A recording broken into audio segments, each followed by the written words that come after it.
இறுதி வாக்காளர் பட்டியல் பிப்ரவரி 17ஆம் தேதி வெளியிடப்படும். தமிழக தலைமை தேர்தல் அதிகாரி அர்ச்சனா பட்நாயக் அறிவிப்பு.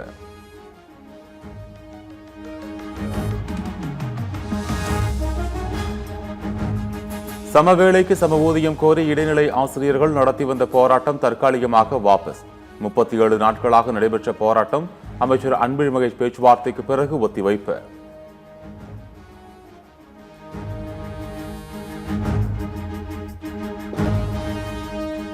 இரண்டாயிரத்து 26 தேர்தலில் முதலமைச்சர் மு க ஸ்டாலின் படை மீண்டும் ஆட்சியமைத்து எடப்பாடி பழனிசாமியின் எதிர்க்கட்சித் தலைவர் அந்தஸ்தையும் வீழ்த்தும். மோடி என்ற சர்வாதிகாரியை போற்றிக் கொண்டிருக்கும் இபிஎஸ்க்கு சர்வாதிகாரி பற்றி பாடம் எடுக்க அருகதை கிடையாது எனவும் அமைச்சர் எம்.ஆர்.கே. பன்னீர்செல்வம் விமர்சனம்.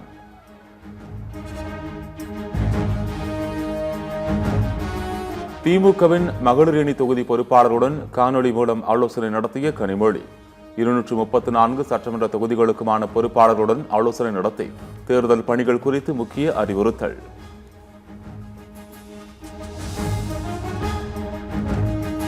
திமுக காங்கிரஸ் கூட்டணியை சிதைக்க நினைக்கும் எடப்பாடி பழனிசாமியின் கனவு ஒருபோதும் பலிக்காது.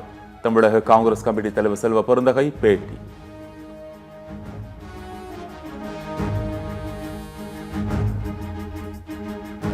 சென்னை மண்டலம் 9, 10, 11, 12 மற்றும் 13 பகுதிகளில் நாளை மறுநாள் குடிநீர் விநியோகம் நிறுத்தம்.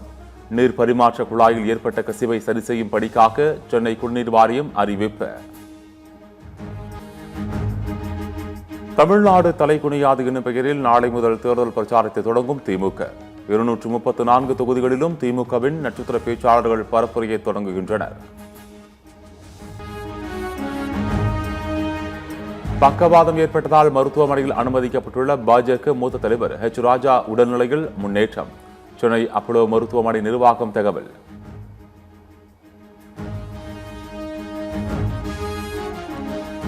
தமிழ்நாடு அரசு உதவி பெறும் பள்ளிகளின் அலுவலர் சங்கம் சென்னையில் உண்ணாவிரத போராட்டம்.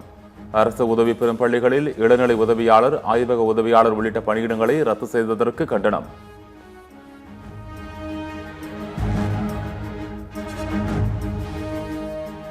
பெரும் எதிர்பார்ப்புகளுக்கு மத்தியில் நாளை மத்திய பட்ஜெட் தாக்கல். உற்பத்தி, விவசாயம், செயற்கை நுண்ணறிவு, தொழில்துறை உள்ளிட்டவற்றுக்கு முன்னுரிமை அளிக்கப்படும் என தகவல்.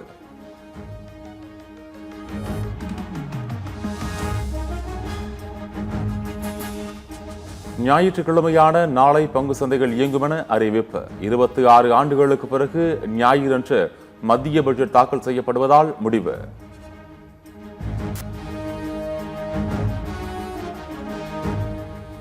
அஜித் பவாரின் மறைவை அடுத்து மகாராஷ்டிர மாநில துணை முதலமைச்சரான சுனேத்ரா பவார் மகாராஷ்டிர மாநிலத்தின் முதல் பெண் துணை முதலமைச்சர் என்ற பெருமையை பெற்றார்.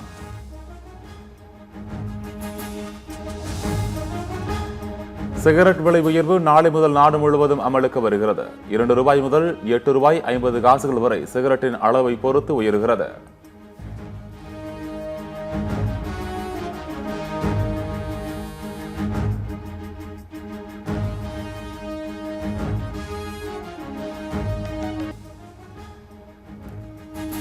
கர்நாடக மாநிலம் பெங்களூருவில் லஞ்சம் வாங்கும்போது கையும் களவுமாக கைது செய்யப்பட்ட காவல் ஆய்வாளர்.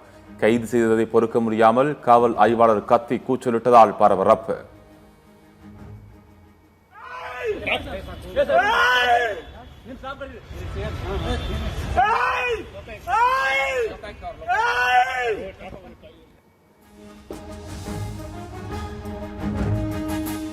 காங்கோவில் கனிம சுரங்கம் இடிந்து விபத்து. மண்ணுக்குள் புதைந்த 200க்கும் மேற்பட்டோர் பலி. மீட்பு பணிகள் தீவிரம்.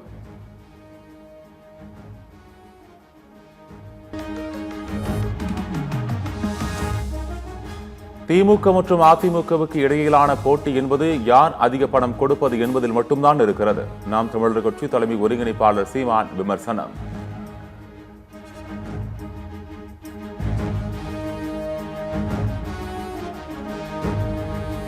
துருக்கி நாட்டில் மேகவெடிப்பு காரணமாக கனமழை கொட்டியதால் மிர்சின் மாகாணத்தில் கடும் வெள்ளப்பெருக்கு.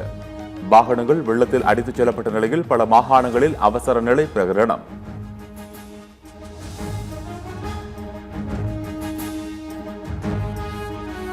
சீனாவில் லாரியின் பக்கவாட்டில் அதிவேகமாக மோதிய விபத்தில் இளைஞர் உயிர் தப்பிய காட்சி. நல்வாய்ப்பாக உயிர் தப்பிய சிசிடிவி காட்சிகள் வெளியீடு.